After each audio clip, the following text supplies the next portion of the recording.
Hey everybody, welcome back again to Ken Tamplin Vocal Academy, where the proof is in the singing. I'm continuing my series on taking isolated vocal tracks. I'm doing a vocal analysis, a vocal tutorial, and I'm talking about the recording process as well.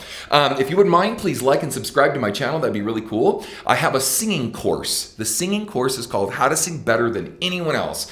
You guys can find it right here at kentamplinvocalacademy.com, where I also have a free singing forum. So if you're interested in singing at all at any level, bip on over there. There's over 20,000 people over there all talking about this stuff. So I want to talk a little bit about Jack White and the White Stripes, Seven Nation Army, and that is that Jack was an interesting character because he came off of an era. I want to kind of go down a memory lane a little bit of music, and I kind of want to start at the first at 80s metal, just real briefly. We came off of 80s metal where you had virtuosic, high belting, screaming singers, crazy drumming, flash, blistering guitar playing, and so forth. And that sort of got completely waylaid by Kurt Cobain, as you guys know, and the bands like Nirvana in the 90s. They just said, I can't do that. I don't want to try to compete with this. I just want to play. And so what these bands did was they gravitated towards a garage band sound that was very psychedelic, very 60s, kind of even pre-Beatles, that whole era, or that around that era. And so there was more songwriting and more interesting chord changes, much less any guitar solos or any, again, virtuosity in the sense of, crazy drumming. And I'm not saying there weren't bands like Pearl Jam and, Soundgarden and other bands like that came from that era that were amazing. But I'm just saying that for the most part, that wasn't the focus. The focus was, I'm depressed and I take drugs and, I live in Washington and there's never any sunshine. Anyway, so then that sort of amalgamated or morphed into what I believe was kind of what happened with Jack White and the White Stripes. So Jack came along and he said, I'm going to take even more of a minimalistic approach and I'm just going to do bass and drums. Or bass and drums with a little bit of guitar. Now, I know he claims what some of his influences are, and I don't want to go into all that, but I also know that he enjoyed using stomp boxes, like heavy, gnarly, fuzz boxy, 60s distorted things. And so he would bring a lot of that 60s kind of vibe into a very minimalistic sort of sound, which was really interesting. He also took a very lo-fi approach to all of his recording instruments, his singing. It was very tinny and, kind of hard to listen to sometimes. And he really prided himself on underproducing his music, making the song or the groove or whatever it was kind of really stand out and be very naked, so to speak, right? Very, very, very naked, best way to say it. So anyway, with that said, now before we do this, I want to point out a couple things. You've got other bands that came along after this, like the Ting Tings that did, It's Not My Name. So he really inspired other groups, the Royal Bloods or whatever, the band with just the bass and drums. That was around 2010-ish, 13, somewhere in there. So there were other bands that came along doing something very similar. Think about the Ting Tings, It's Not My Name, or Royal Bloods, whatever. And you can really see this, this progression of how other people gravitated towards that and expanded on it in their own way. So with that said, I want to dive right in. Here we go. I'm gonna fight 'em all. A Seven Nation Army couldn't hold me back. They're gonna rip it off. Now, as much as that may sound minimalistic, and it is, there's no effects other than he's using some harmonizer or he's double and tripled the tracks. So if you listen really closely, he's just hiding his effects from you in a way. Now, remember that just because a big reverb or a delay or some other thing is considered an effect, well, no effects or taking, like over compressing your vocals and stuff like that is just kind of hiding your effects, all right? Or just, you really got your cards close to your chest and you're not, whipping it out and making it sound like a big arena. You're doing quite the opposite. So listen again though. So he is using effects. He's just kind of hiding it from us and doing it in a very austere, again, very broken down, skeletal kind of way. Let's listen again. Here we go. I'm gonna fight 'em all.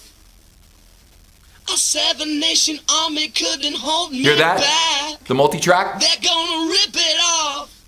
Now, sorry for the noise that's in there because the tracks I got, I can only get whatever stems I could get. Now, his approach is very airy and compressed at the same time. And where have we heard that before? Well, Kurt Cobain, for example, in Smells Like Teen Spirit, right? right? He's got the real kind of airy, compressed sound. Well, that's precisely what Jack White is doing. I'm gonna write him off. A Seven Nation army couldn't hold me back. Right, so he's doing the same kind of approach and the same kind of sound as Kurt Cobain did in Smells Like Teen Spirit. Go back and listen to it, and you'll see what I'm talking about. So let's continue. Here we go. Taking that time right behind my back. And I'm talking to myself at night because I can't forget. Now, you're not going to get the relationship to this, but there's kind of a little bit of, like I said, a minimalistic vibe like Prince did. Well, I could hear Prince go, well, I've been talking to right? And he's contemporizing that, and maybe there's no association at all. But there is kind of a little bit of that, going flipping into falsetto and not, and so, the night with the rainbows. He's not taking that approach. He's taking a very kind of ginger sensitive approach to kind of be a little creepy on the sound. Listen again. Taking that time right behind my back. Right here. And I'm talking to myself at night because I can't forget. Now, I don't know what kind of mic he used on his vocals, but it sure sounds really lo-fi, like an SM57 or something. I mean, it sounds really lo-fi. But he's also trying to manipulate that with other kinds of production. Now, I don't know what he had at his disposal early on in his career, so maybe he just needed to use those kinds of things and make it work. I have done a lot of that. I could tell you the old Fostex 8-track days where I'd I would overdub it and, grab the tracks and redub them over and over and over again.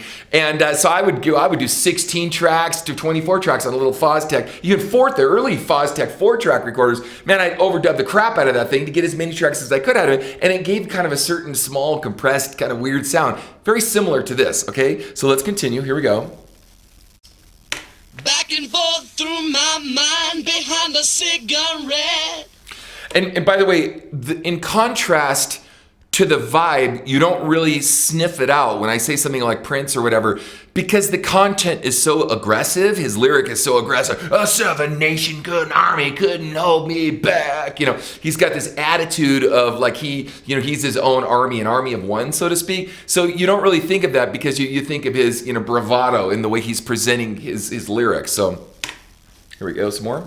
And the message coming from my eyes says, leave it alone. Now, there's another part to this, and I'm almost certain that he did this way before plugins were usable or even popular. And way back, Pro Tools came out, Sound Tools, I think, came out at the same time, or Pro Tools, and that was like the very, very, very first stages of this. And I can't remember how far back this was, but I want to say it was early 2000s, something like that. I don't think he had access to that. So it sounds like he's singing through an amp, kind of like they did in the Iron Butterfly days, and we've talked about this before about Ozzy Osbourne singing through amplifiers.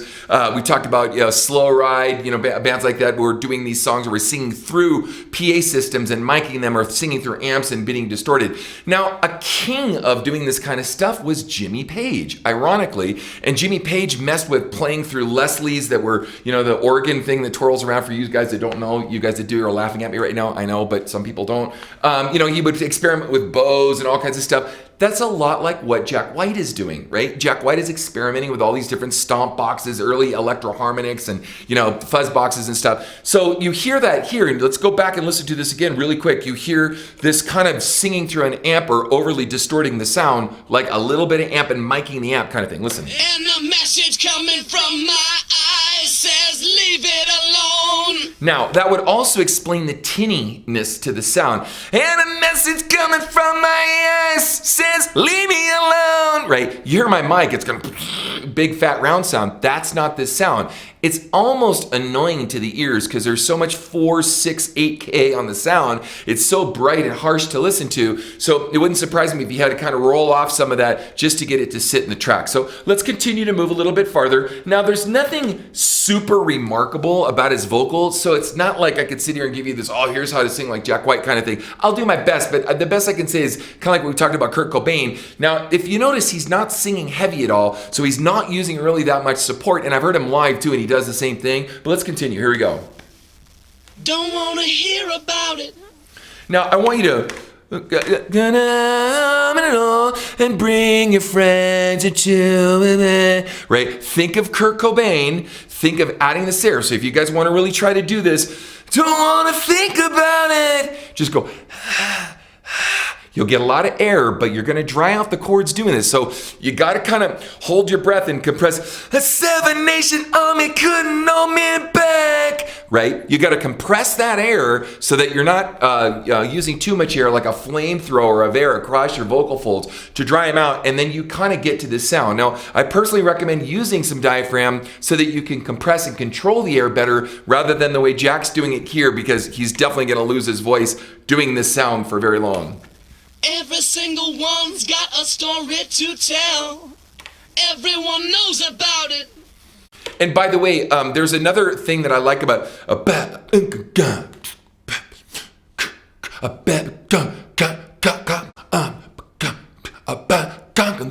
he's really always singing on the one of the beat. So whenever he does a push or a pull, you really notice it. It's not like,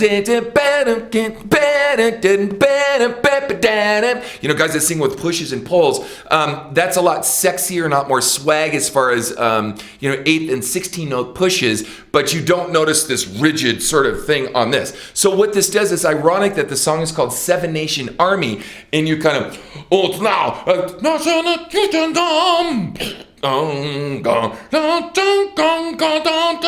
right? So everything sounds really blocked and really on the one. And if you notice, the bass too is on the one, the kick is on the one. So it gives you this feeling of being militant, you know, and that's what the song's about. So that's pretty genius, actually, when you think about it. At least for me, it is from a songwriting standpoint. Now, I don't know if you really deliberately meant to do that or not, but it comes across that way, especially to me. So here we go. From the Queen of England to the hounds of hell.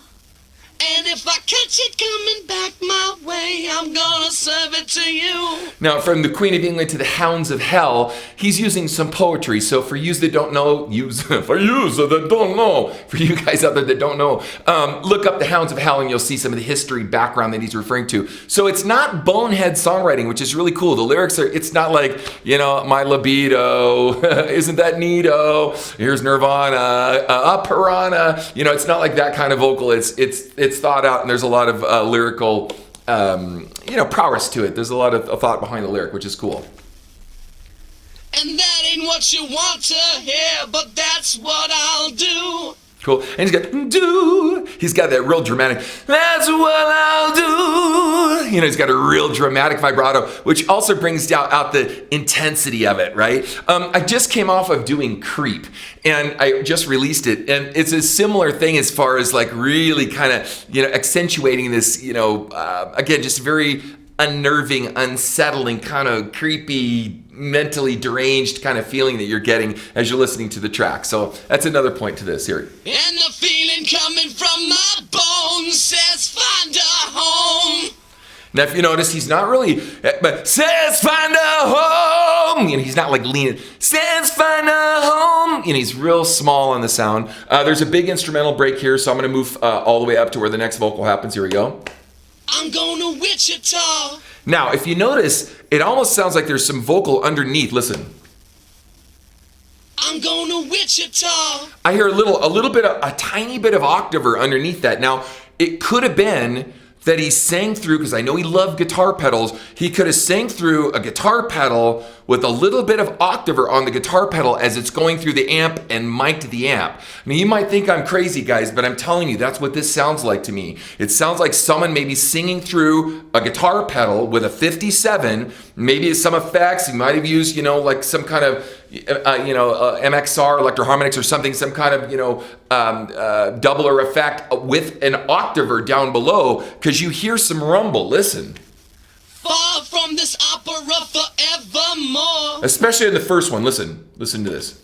I'm going to Wichita. I'm going to Wichita. I hear that underneath it.